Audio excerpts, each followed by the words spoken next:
And number 1, Georgia improved to 3-0 with a 13-12 win over Kentucky. Number 2, Texas routed UTSA 56-7. Number 5, Ole Miss rolled past Wake Forest 40-6. Number 6, Missouri 27-21 winners over number 24 Boston College.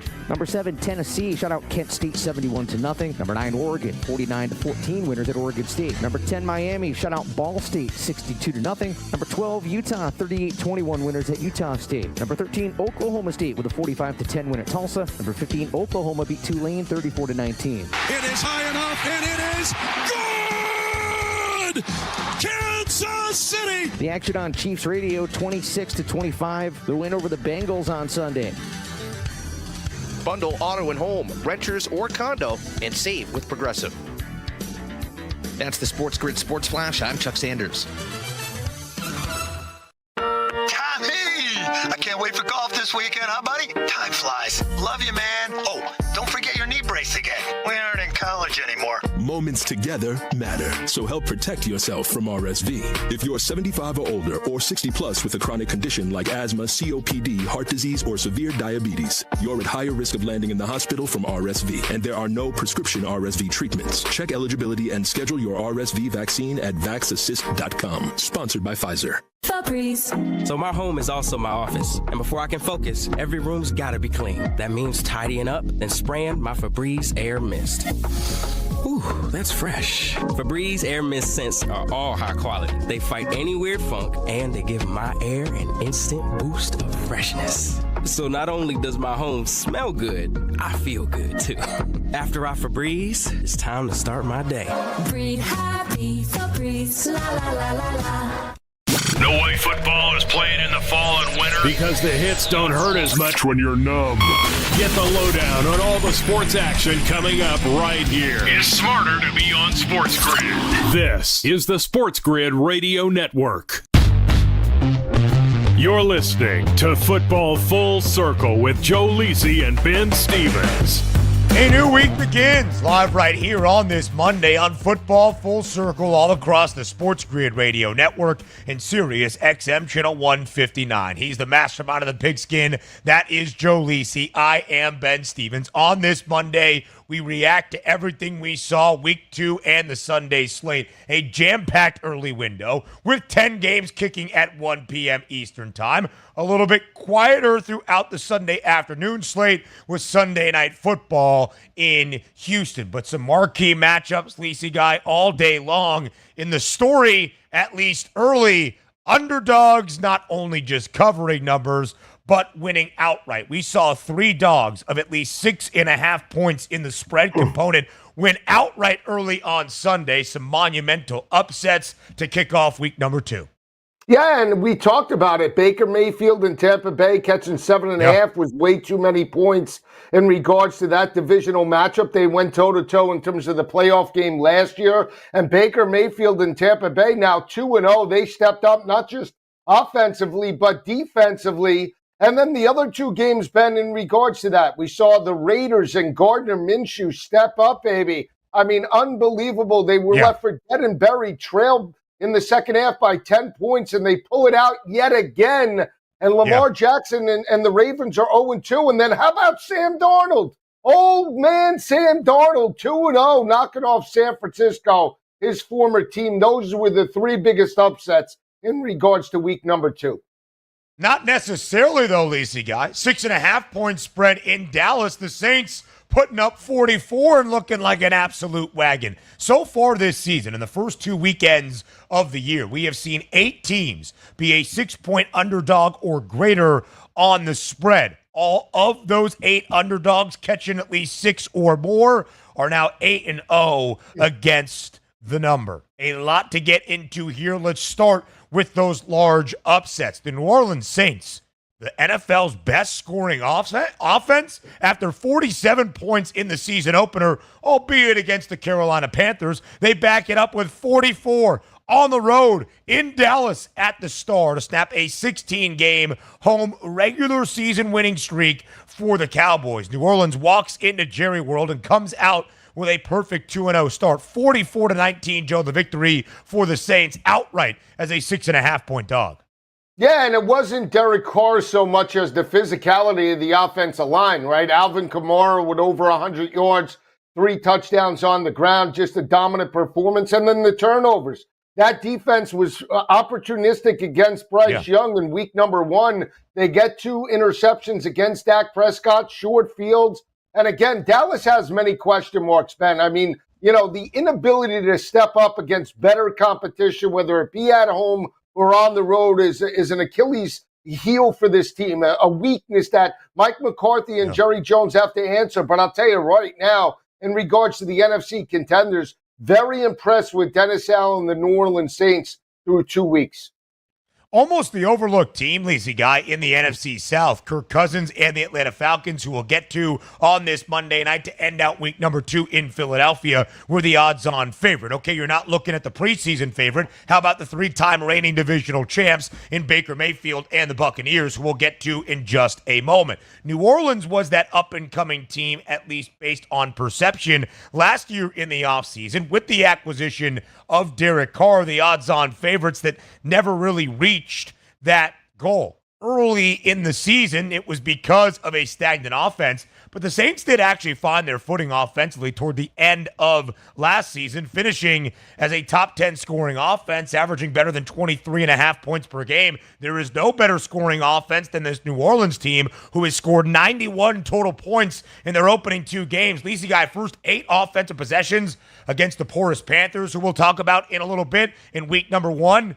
8 scoring drives, 5 touchdowns, 3 field goals. Yesterday in Dallas, a touchdown on each of their first 6 possessions, including 4 for Alvin Kamara, 3 on the ground, 1 receiving. The Saints now 13-1 to win the NFC, 5th best price. Let's go to their divisional mate in Tampa. Lacey, we talked about this spread on Friday. Felt a little bit large. North of a touchdown in favor of the Lions, albeit at home in this playoff rematch against the Buccaneers team, who looked great in week number 1 at home in Tampa. And it turned out that was the case, not just covering a number, but winning outright. Baker Mayfield, 11-yard rushing score in the final minute of the third quarter. The last points we saw in that game. The Bucs win outright in the Motor City as a 7.5-point underdog, 20-16.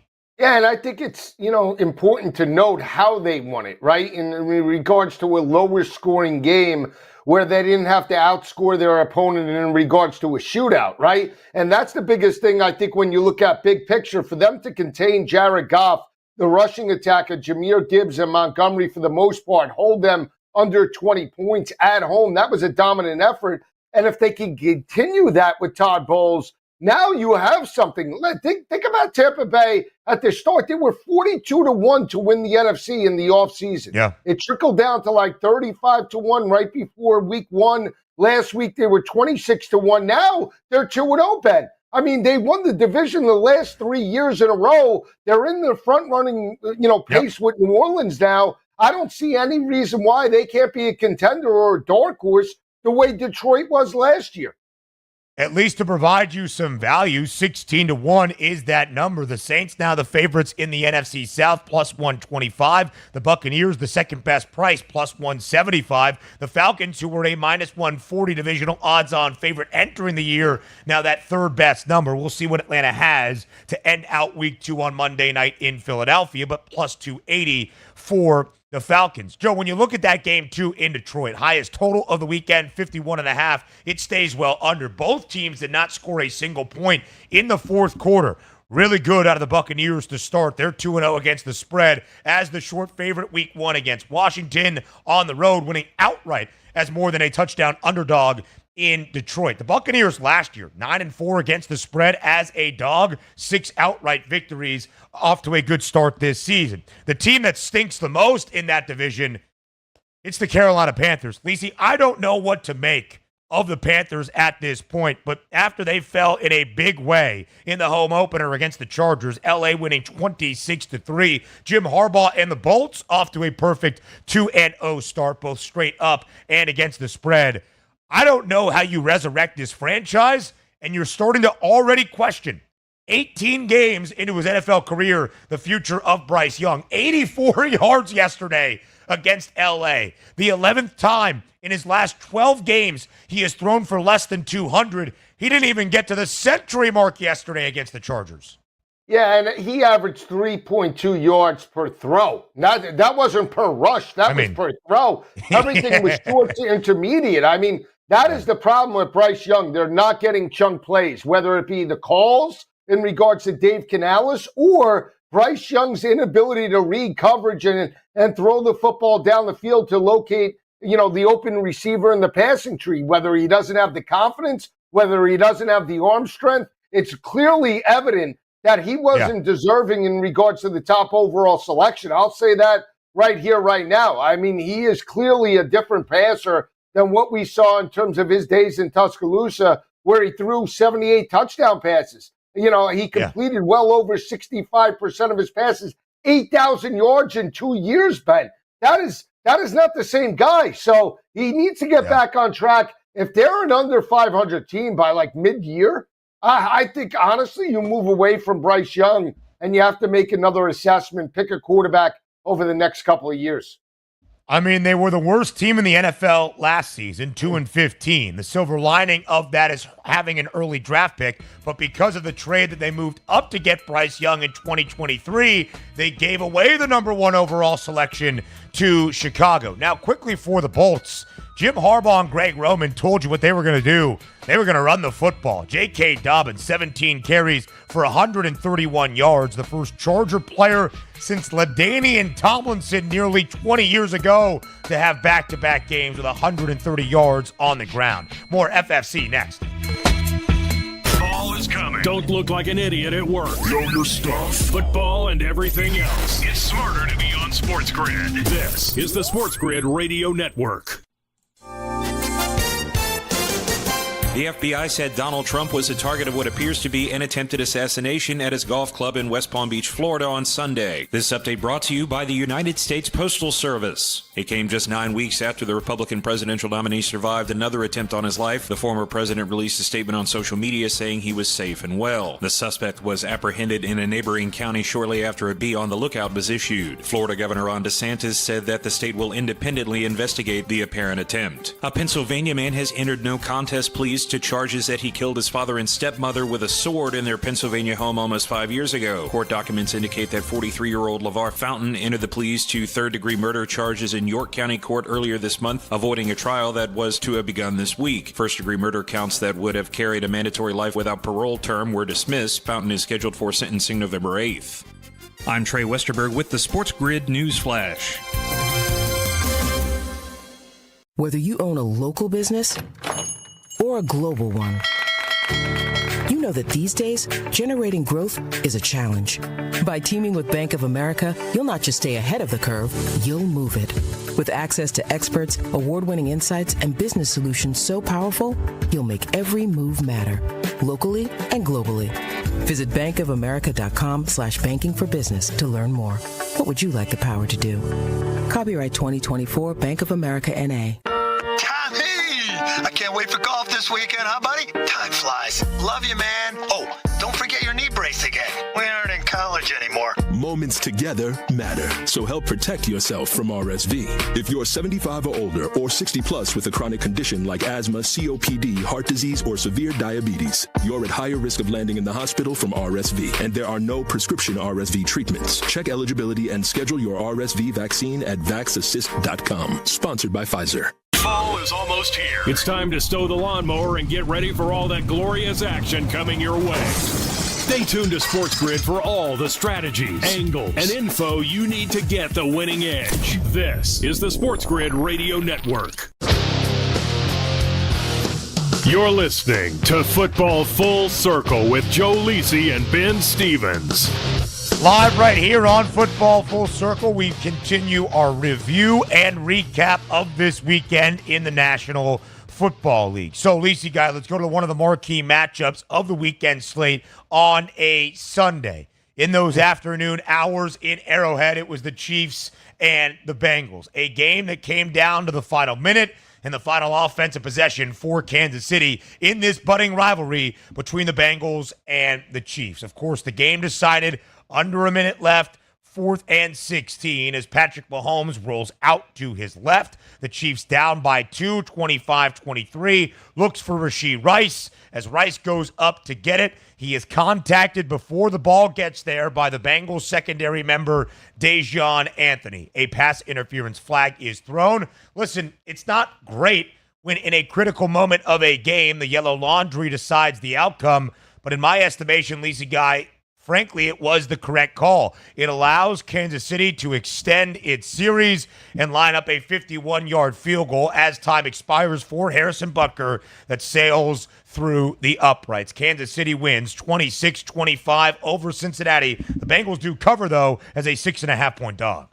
Yeah, I mean, I go either way. I think it's a 50-50 call. I understand there was contact, right? But they always talk about the defensive back's ability and his, he's deserving of the football too. He's going through the receiver. It's a 4th down and 16. He did contact him with the body, but he's trying to make a play on the football. It's a similar call, Ben, to the call in the Tennessee game. No call against the Jets, right? The DB goes right through the wide receiver. Yeah. There's contact.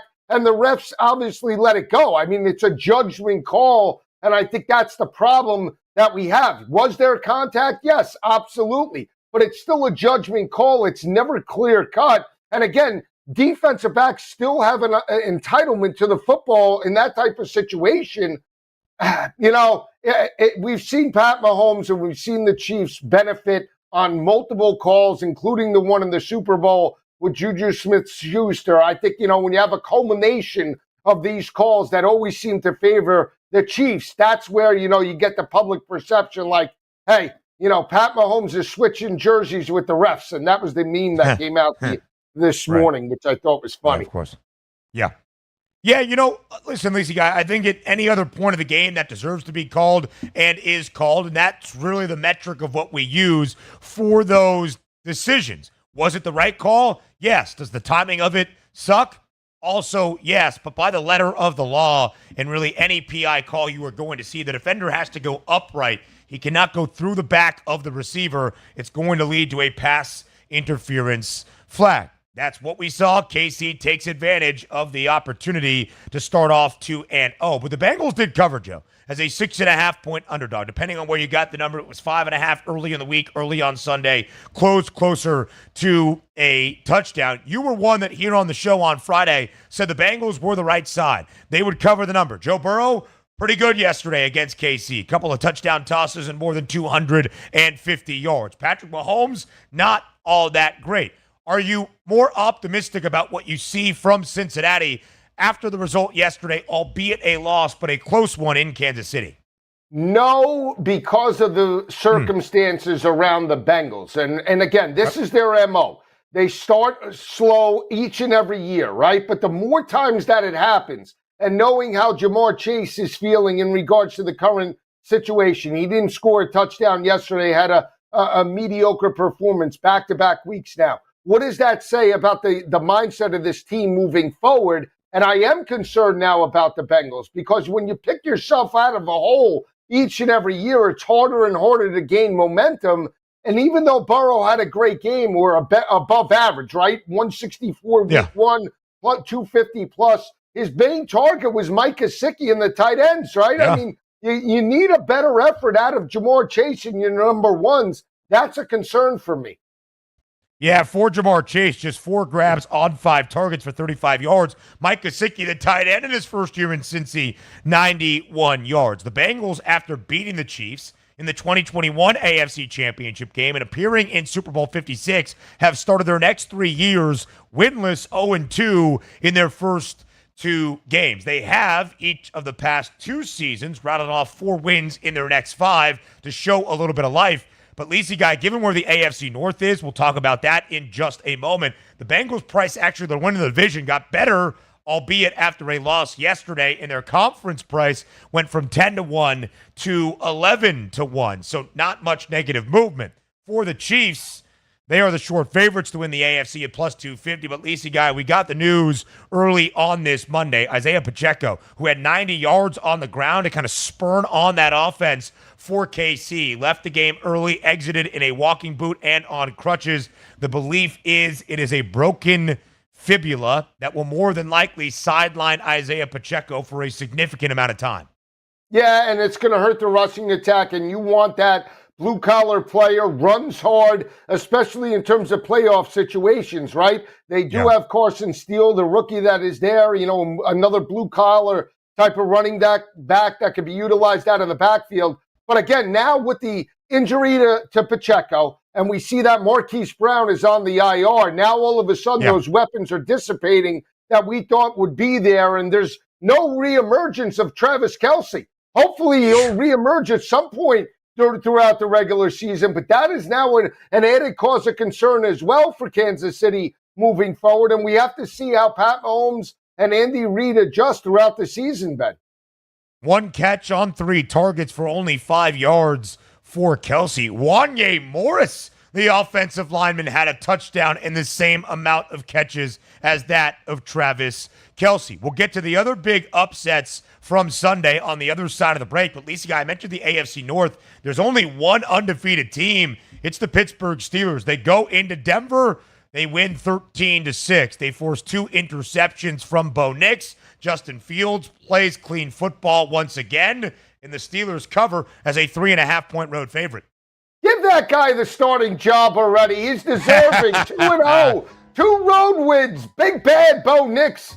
Sort of looks like a deer in the headlights through 2 weeks. 2 INTs in each of his first 2 games. The Steelers, we make a lot about them being a great underdog under Mike Tomlin. 9-5 against the spread as a favorite since 2022 began. That was the end of the Big Ben tenure in the Steel City. More from Sunday next. There's smart. And there's not smart. Not smart is hope as a strategy. It's smarter to be on SportsGrid. Keep it here. And win. This is the SportsGrid Radio Network. The SportsGrid Radio Network presents This Date in Sports History. 1993, Dave Winfield becomes the 19th player to get 3,000 hits. Big Dave was a gifted athlete, as he was drafted by the NBA's Atlanta Hawks and Minnesota Vikings. Winfield was a 7-time Gold Glover and belted 465 home runs in his Hall of Fame career. Drive hit deep to left field, way back, forget it, it's a home run for Dave Winfield. For SportsGrid Radio, I'm Mike DeMurgis. The Technology Minute with George Capalbo. Purdue University physicists have opened the world's first quantum disco with the world's tiniest disco ball. And by tiny, I mean a disco ball 1/100th the width of a human hair, made of glowing fluorescent nanodiamonds levitating inside a pure vacuum, spinning 1.2 billion times per minute. The point? Not to improve your platform shoe disco finger, but to simulate what happens to qubits inside a quantum computer. Computing power that could be 150 billion times faster than yesterday's supercomputer. And that's a lot cooler than John Travolta doing the funky chicken. Follow me at Chicapalvo on X and stay tuned to the Technology Minute for more cool stuff like this. The sharpest football contest show in the land, the Las Vegas Football Contest Show, focuses on Circus Sports Million, Circus Survivor, and the Westgate Super Contest, handicapping the games and releasing our contest picks every week of the season. With 2 former Super Contest winners, Grady Cannon and James Salinas, a former NFL player, Mike Pritchard, and over $1 million in contest prize money won combined, the Las Vegas Football Contest Show will have you prepared this season like none other. Wherever you go, there you are. Download the SportsGrid mobile app and we'll be right there with you. So now you can get the winning edge anywhere, even while the wife's talking to you. if you've got an earbud. This is the SportsGrid Radio Network. You're listening to Football Full Circle with Joe Lisi and Ben Stevens. More and more upsets on Sunday of weekend number 2 of this NFL regular season. The biggest one, Joe, of the slate, The Las Vegas Raiders winning outright as an 8.5-point underdog in the Charm City against the Baltimore Ravens. We talked about this game on Friday. I asked you for the largest spread of the Sunday slate, 8.5 points in favor of the Flock. Was it too many against the Raiders team that did not look great week one, now with permanent head coach Antonio Pierce? But last year, the 9 games with interim head coach Antonio Pierce were great at covering numbers. You said, yeah, far too many points. And not just to keep the game closer than expected, but the Raiders went outright 26-23. Yeah, I think the Raiders, and I'll keep saying it, I took them plus 320 to make the playoffs this year. I still believe they're potentially the second best team behind the Kansas City Chiefs in regards to the AFC West, even though they lost to the Chargers in week number 1. And they're a very good road team. I think people forget they went into Arrowhead last year as an 11 and 12-point underdog and won the ball game outright. And we know that Gardner Minshew last year, as a member of the Colts, knocked off who? Lamar Jackson and the Baltimore Ravens as what? A 8.5-point dog last year. So again, he wasn't going to be fearful in regards to going and facing Baltimore.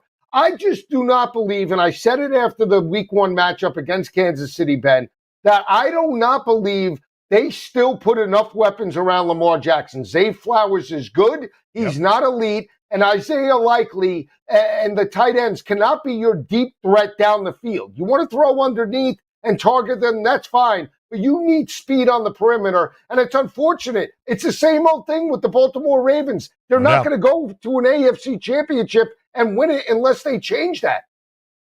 And you know what's interesting, though, Lisi Guy? Yesterday should have been the recipe for Baltimore to not care about their downfield passing attack. They had multiple 10-point leads in the second half, and after a Derrick Henry 3-yard touchdown run early in the fourth, they led by 10. It seemed as though they might cover as that 8.5-point favorite, the largest of the weekend.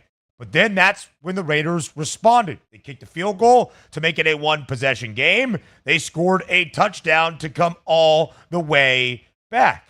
And the Ravens, in response to the 2 scoring drives from Las Vegas in the fourth quarter, went 3 and out right after it. Daniel Carlson, 38-yard field goal, less than half a minute remaining in the Charm City, gives Antonio Pierce, as the permanent head man in the desert, his first victory. Under him now, Joe, 9 games of the interim, 2 so far this year. That's 11 in total, 8-2-1. Against the number. Pay attention to Las Vegas. Devontae Adams, 9 grabs, 110 yards, a touchdown. Brock Bowers, 9 grabs and 98 yards for the rookie tight end for Las Vegas. Lacey, guy, that means in each of the first 2 weeks, the largest spread of the entire 16-game slate, the team that was the underdog won outright. The Patriots in Cincy, week 1.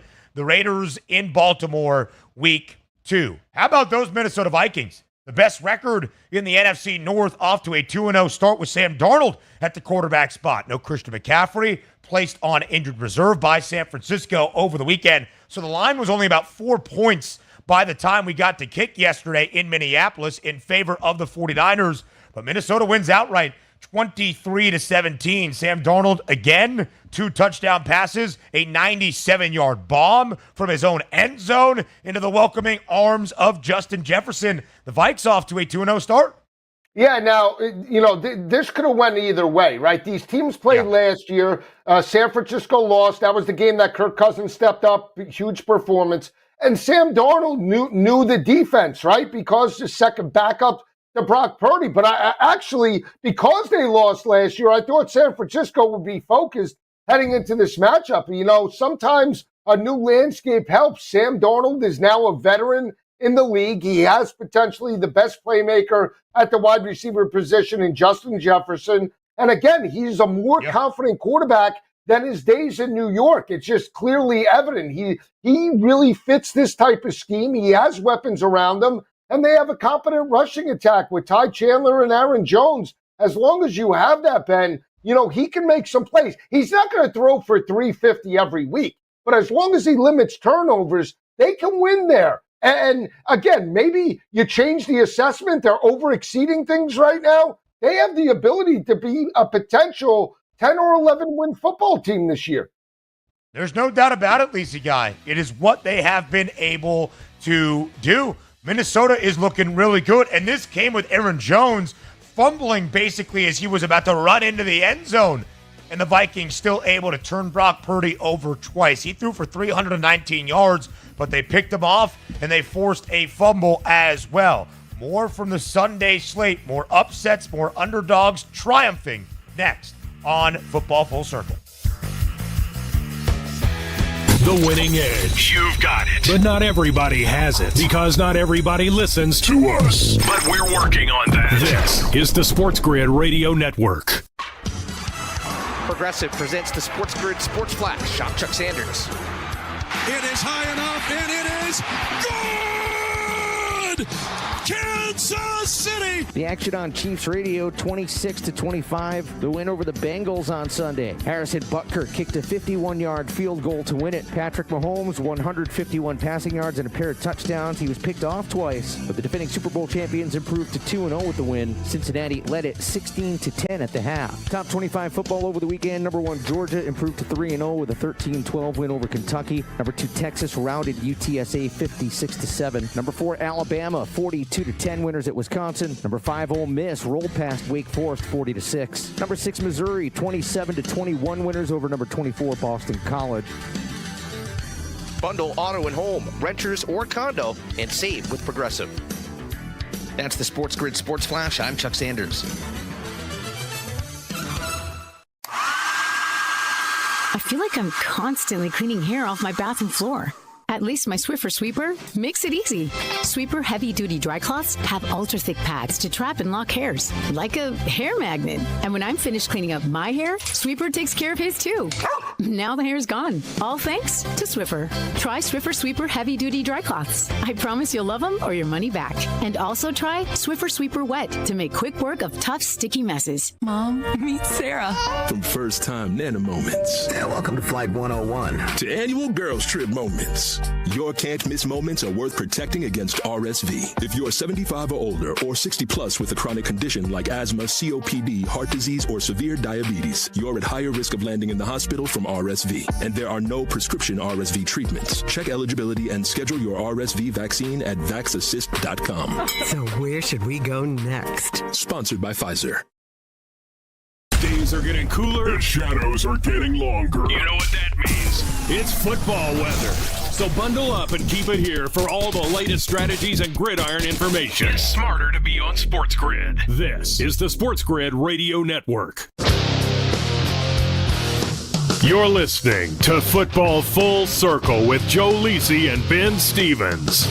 We're live here on Football Full Circle. We continue our recaps from Sunday in week number 2. Lisi guy, let's stay in the NFC North. A team also an underdog at home yesterday gets an outright victory. That's the Green Bay Packers. Malik Willis, in his 4th career start, gets a win for Green Bay, his first with the Pack. He signed with Green Bay, or was acquired, I should say, just over 3 weeks ago. You look at the numbers. Malik Willis, who had made 3 starts in his rookie year in Tennessee, did not throw a touchdown in those 3 starts or throughout his time with the Titans. Those his first career NFL touchdown yesterday, 12 of 14 for $122, and Green Bay put up 261 yards on the ground, 53 attempts as a team, including 32 carries for Josh Jacobs. They win outright 16-10 as that 3-point dog against the Indianapolis Colts.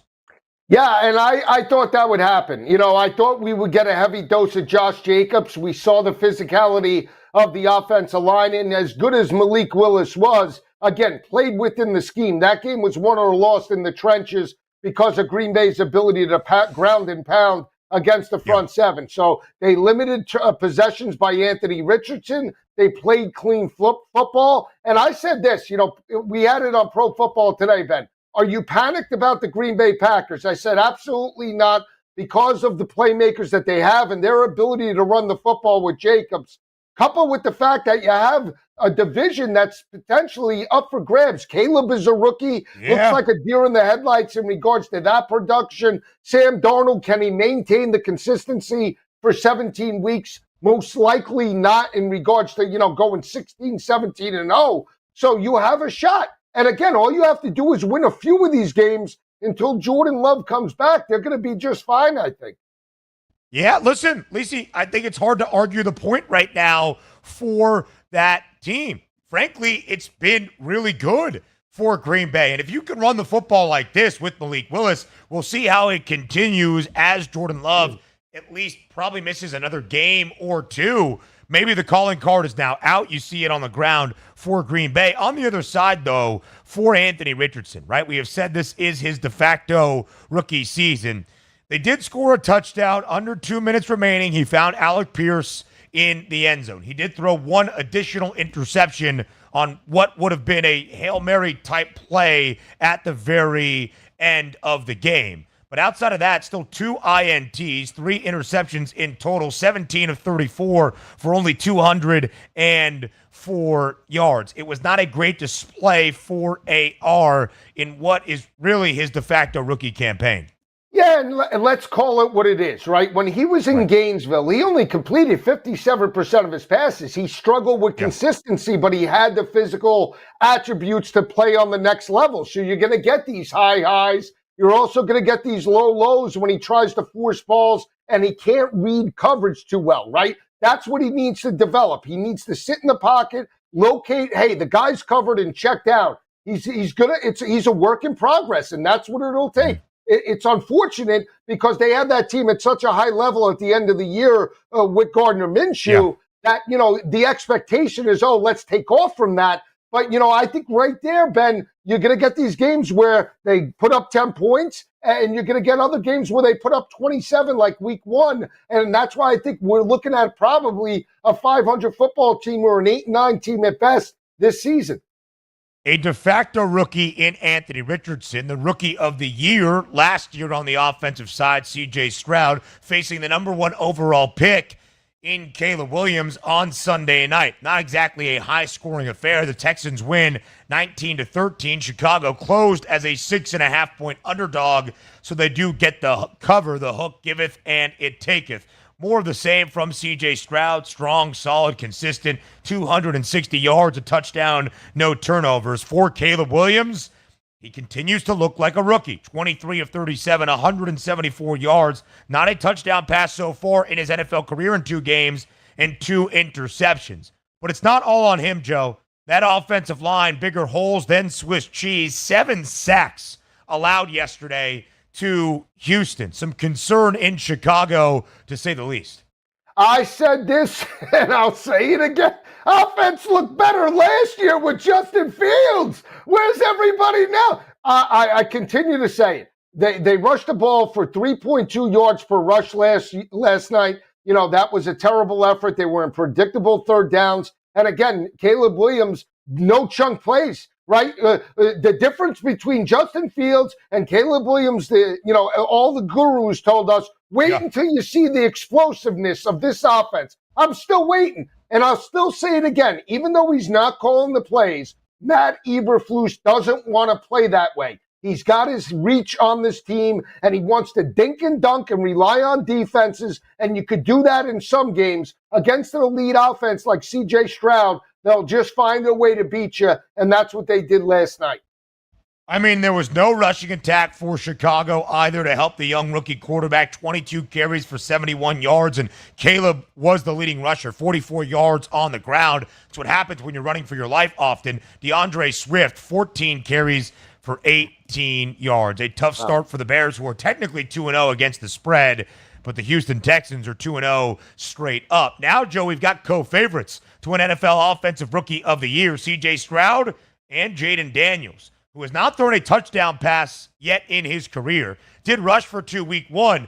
Washington did not score a touchdown week 2 at home, and they beat the New York Giants 21-8. History made by the G-Men. They become the first team in NFL history to score 3 or more touchdowns in a single game, to not allow a single touchdown in the same game, and lose in a regular season contest in regulation. It was because of the kicking woes. Graham Gano injured his hamstring on the opening kickoff. Jamie Gillen, the punter, tried a PAT on the Giants' first touchdown. It missed. They tried 2 two-point conversions after, missed both of those. Austin Seibert, who was signed by Washington midweek last week, made all 7 field goals. Washington wins 21-8 as a slight 1.5-point home favorite. Yeah, this was one of my best bets for the day. I like the over, and I did like Washington. The over hurt me yesterday, with the kicker. I'll just say this in regards to Jane Daniels. They're slowly implementing the offensive scheme. You could see it. It started in the second half against the Tampa Bay Bucks in the loss. It continued yesterday. He looked like a more confident quarterback. He was checking down. When the game was on the line, too, Ben, 18 up. Jaden Daniels steps up. He finds Noah Brown in regards to a huge play over the middle, wide open, and then all of a sudden makes the run to put them into field goal range. That's what you want to see. Forget the touchdowns. They still, and I'll say this, the reason why they did not score touchdowns in the red zone, multiple penalties. How many false starts can you potentially have? Costa, Cosme, whatever his name was. 6 of them I counted. These guys are ridiculous. Cost me the over. But the other thing, too, that I want to make. Yeah, Daniel Jones stepped up. But Brian Dable coached that game like he had the kicker and Washington didn't. They weren't aggressive. You have no kicker, man. What are you doing? They were trying to kick a field goal, it seemed like, at the end.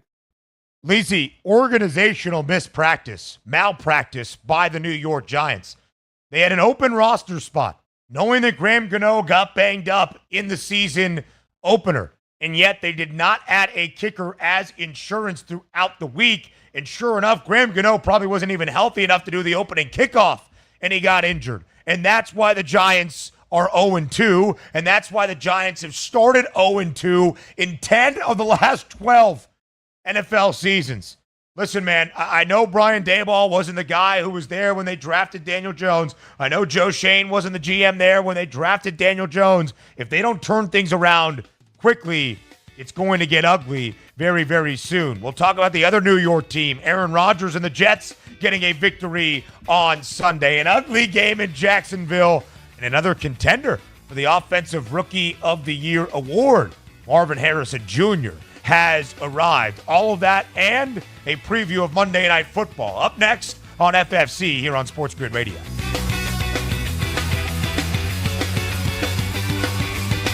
Yeah, it's getting cooler. Football weather is here. Stay tuned for all the latest odds, strategies, and info. It's smarter to be on SportsGrid. This is the SportsGrid Radio Network.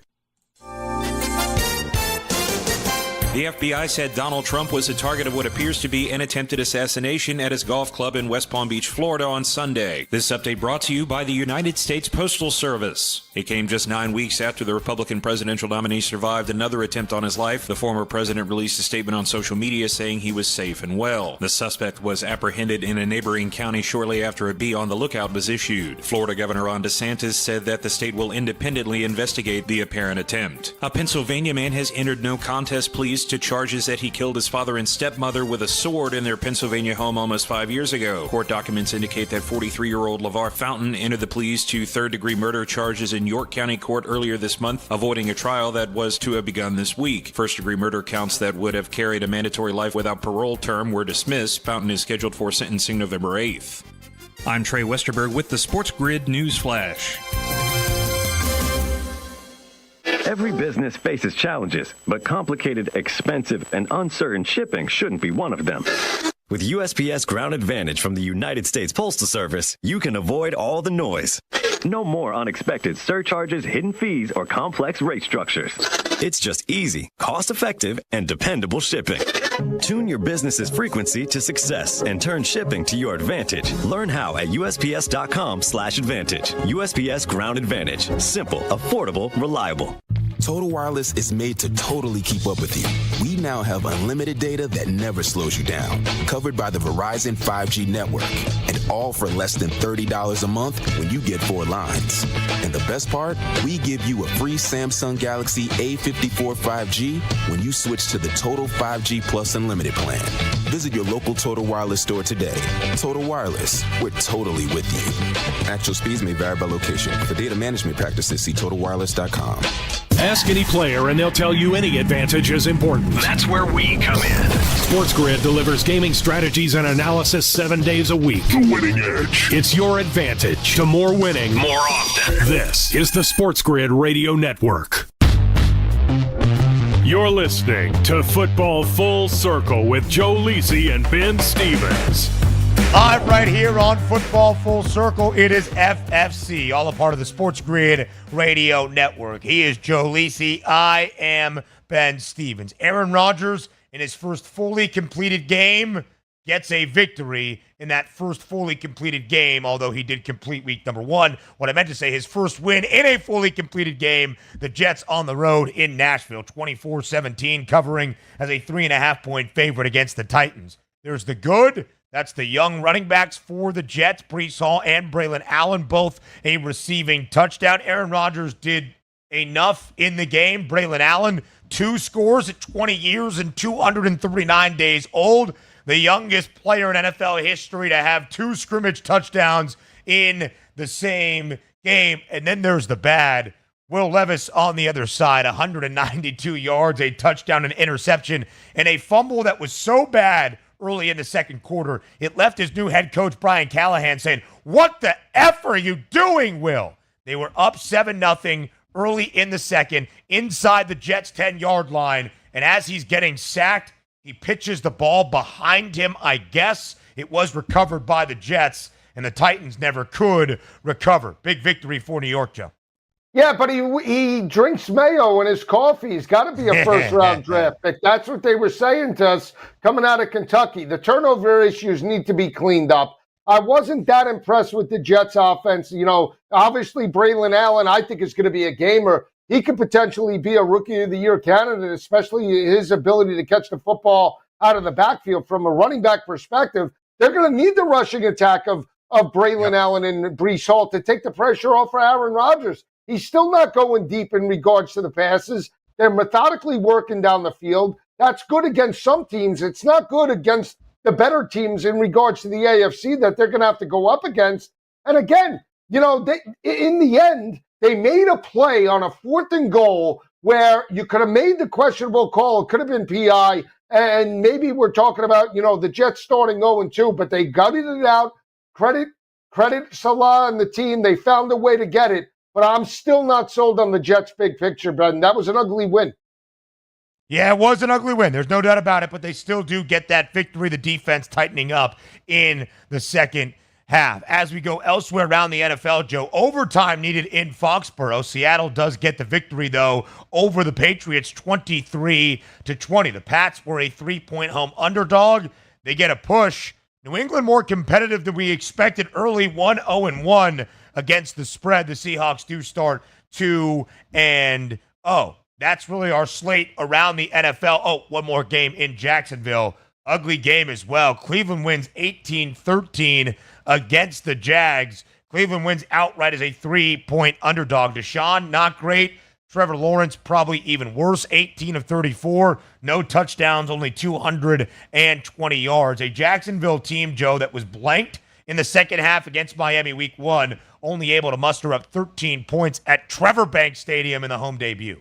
Yeah, and I think you have concerns now with Jacksonville. You know why? Because this team started 8-3 last year. They ended 1-5. They lose 2 very close ball games that they could have won. The rushing attack is there for the most part.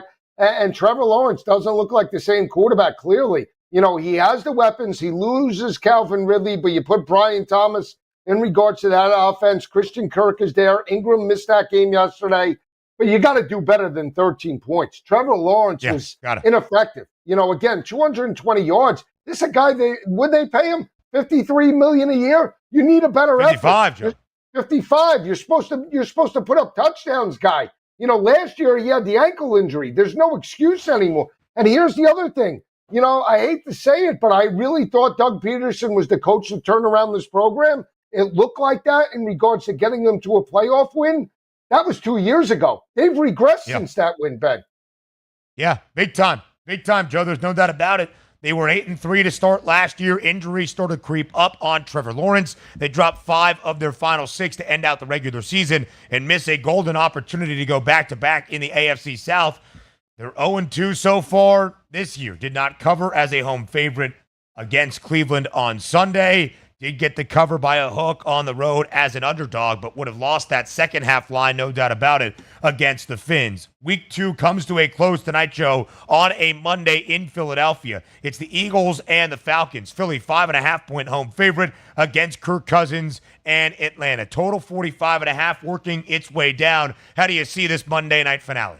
Yeah, I can only look to Jalen Hurts and the Eagles playing at home. I think we do get a lower scoring game because I'm not sure what you're going to get out of Kirk Cousins on the road, especially in prime time. Look for Dallas Goedert to step up. Hurts is, I believe now, even money to score a touchdown. I like that with Barkley, the favorite. But Dallas Goedert over his total, especially with A.J. Brown out of the lineup.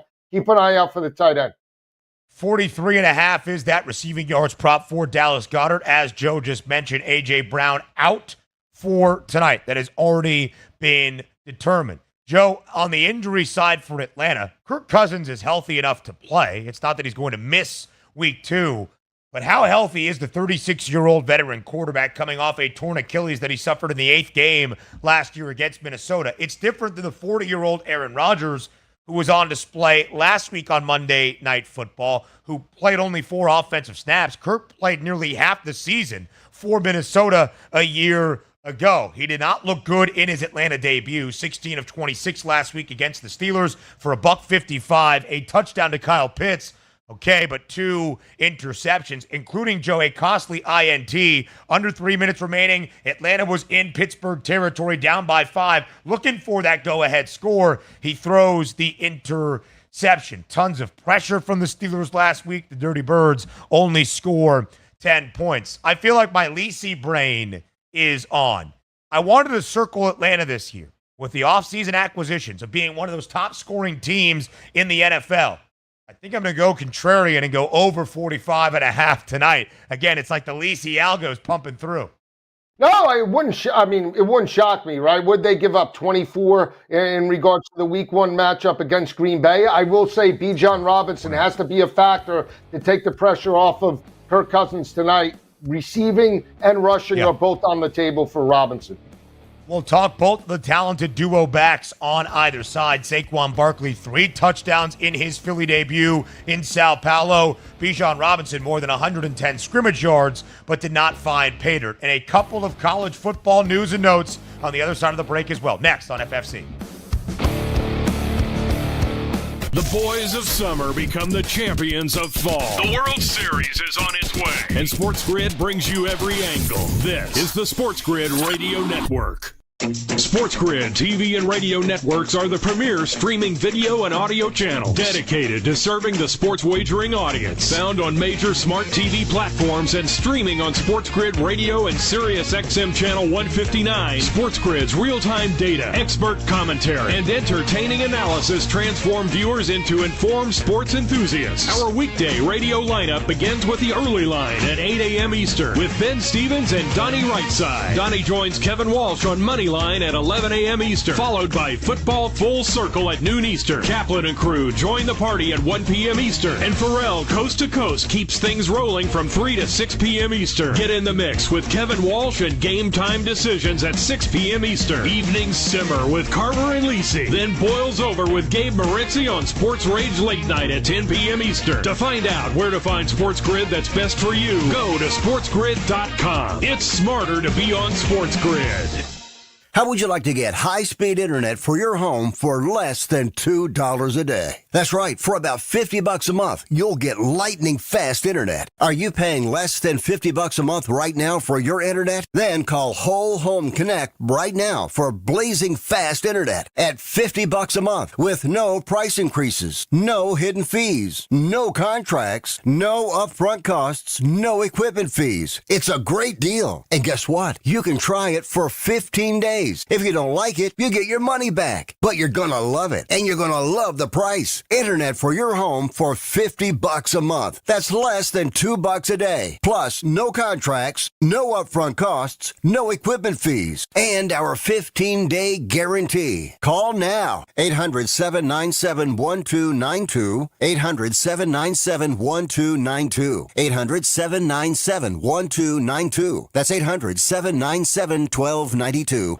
Think of us as your cool roommate that has this innate gift of somehow always picking winners and never bugs you about doing the dishes or paying rent. Sports gaming strategies and information 24/7. Get the winning edge. This is the SportsGrid Radio Network. You're listening to Football Full Circle with Joe Lisi and Ben Stevens. Live right here on FFC. We round out with a couple of thoughts on Monday Night Football to close and some college football conversation. Lisi guy, a lot of focus on the quarterback comparison. Kirk Cousins, 224.5. Jalen Hurts, 229 and a hook in their passing yards props. But there will be a focus as well on the guys next to them in the backfield. Saquon Barkley for Philadelphia, sensational in his Birds debut, and the youngster Bijan Robinson. Let's look at those rushing plus receiving yards props that we have for Monday night. For Bijan Robinson, that number 101 and a hook. Saquon Barkley at 99.5. Both guys over these numbers in week one. Saquon 132 scrimmage yards in 3 total touchdowns, 2 on the ground, 1 as a receiving score in Sao Paulo against Green Bay. Bijan Robinson did not score, but had 111 scrimmage yards over that prop. Which guy are you looking at, Lisa guy?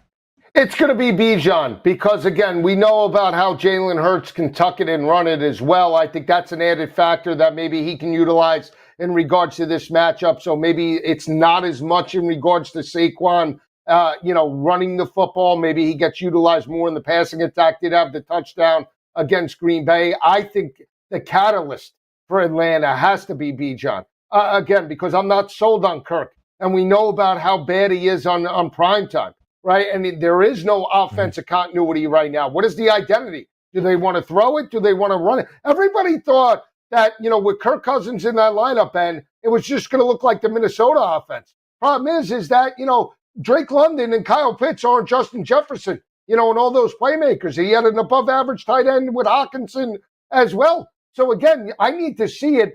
The best player for Atlanta is Bijan Robinson. Arthur Smith didn't utilize him. They need to feed him the football the way at least they fed Saquon on the other side in week one. Minus 175 is Saquon's number to find pay dirt. He did that 3 times in the Brazilian opener. Bijan Robinson did not score, still juiced at minus 115. Bijan only 1 receiving touchdown. That's it. In the final 4 games for the Falcons last year, just 8 total touchdowns, 4 on the ground, 4 through the air in 2023. I think that needs to be on the uptick tonight, especially if my over is going to come through. Lisa, guys, some college football news, of course, from the weekend that was. We have a change at the top of the AP poll. Texas now ranked number 1 for the first time since 2008. Georgia falls to number 2. Did UGA lose? No. They won for a 15th consecutive time in Lexington against Kentucky. They have beaten the Cats for 15 straight years dating back to 2009, but they came nowhere close to covering as a 21.5-point road favorite, holding on to win 13-12. Yeah, and they trailed that game, 9-3, I believe, in regards to that matchup early in the third quarter at half. We talked about it. Last 5 meetings now in Lexington, no matter who the quarterback is, the team, Georgia typically struggles and just grinds out victories over the Wildcats. It's okay that they fall to number 2. They play Alabama in a couple of weeks. They're going to play Texas in the early part of October. That'll set aside. They need to get back to basics, and they need Carson Beck to get back to throwing 300-yard games. If he could do that, they're going to be just fine. I think that defense, too, played lights out. Yeah, they certainly did. The defense is going to be good. Carson Beck less than 200. And we saw Kirby Smart really ticked off on Saturday night. I think Georgia comes back with a focus. Texas absolutely hammering UTSA 56-7. But Quinn Ewers, Joe, listed as week to week now, was injured in the opening half with what Texas is calling an abdomen strain. Because of that, we saw Arch Manning, who had 5 total touchdowns in the game, more than 220 yards, 4 touchdown tosses, and a rushing score, 67 yards down the field in Austin. The wheels of his grandfather, Archie, far superior to the wheels of his uncles, Peyton and Eli. Yeah, I mean, here we go now. This is going to be the story, that Texas, do you start Quinn? Do you start Arch? Who's going to be ready for that Georgia game. And here's the other. I saw this. They're tweeting out Arch Manning ran 20.7 miles an hour, right? Yeah, Tyreek 20.3. I'll take that back. Right. Yeah, if he's faster than Tyreek, there's a problem. Then he's the fastest man in the NFL already, and he's not even there. Please, we're starting to pump this up now. 20.7 miles an hour. Come on, Ben. Come on. No way is he faster than Cheetah. No way. Well, I wonder when we will see Quinn Ewers. He has moved back from the Heisman favorite, entering week 3 at a 5-1 number, 22-1. Arch Manning now at 25-1, only $3 behind the starting quarterback in Austin. Texas has Mississippi State next week, ULM this upcoming weekend. That does it for Football Full Circle. We'll see you tomorrow, noon Eastern. Now you've done it. You found the advantage for gaming, odds, and more. But we call it the winning edge for short. This is the SportsGrid Radio Network.